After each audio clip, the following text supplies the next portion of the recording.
Sanaa, capitale du Yémen, le jeune Nigérian connaissait déjà la ville. Il y avait séjourné une première fois en 2005. Omar Farouk Abdulmutallab y est revenu en août dernier pour étudier l'arabe dans cet institut. Mais cette fois, le jeune homme a changé. Selon ses anciens camarades, il serait devenu très religieux. Quand il étudiait ici, il était très calme, discret. Je ne sais pas s'il étudiait encore quand moi j'étais ici. Il passait la plupart de son temps dans sa chambre à lire et à prier. Cet étudiant partageait sa chambre avec le jeune Nigérian. Choqué par la tentative d'attentat, il décrit son ancien camarade de classe comme un jeune homme solitaire. On le voyait seulement en classe, à la maison ou dans les lieux d'études. Jamais je n'aurais pensé qu'il ferait une chose pareille.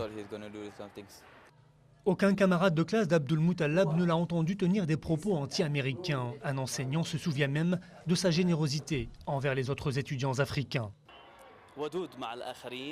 Il était très courtois dans ses rapports avec les autres. Il avait une attitude normale. Je n'ai pas vu en lui un terroriste ou quelqu'un avec des idées extrémistes.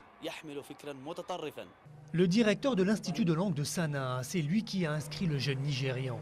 Pour lui, il n'y avait aucune raison de le suspecter d'appartenance à Al-Qaïda. Son passeport comportait un visa multi-entrée pour les États-Unis. Il l'accuse d'avoir causé du tort à son école en l'utilisant comme couverture pour entrer légalement au Yémen.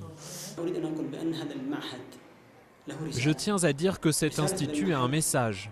Et nous voulons faire savoir que nous œuvrons pour la compréhension mutuelle entre les peuples à travers la langue arabe. Omar Farouk Abdulmutallab est sous les verrous. Aujourd'hui, les enquêteurs tentent de savoir pourquoi un jeune homme de 23 ans, fils d'un riche banquier et étudiant brillant, a tenté de faire exploser le vol Amsterdam-Détroit un jour de Noël.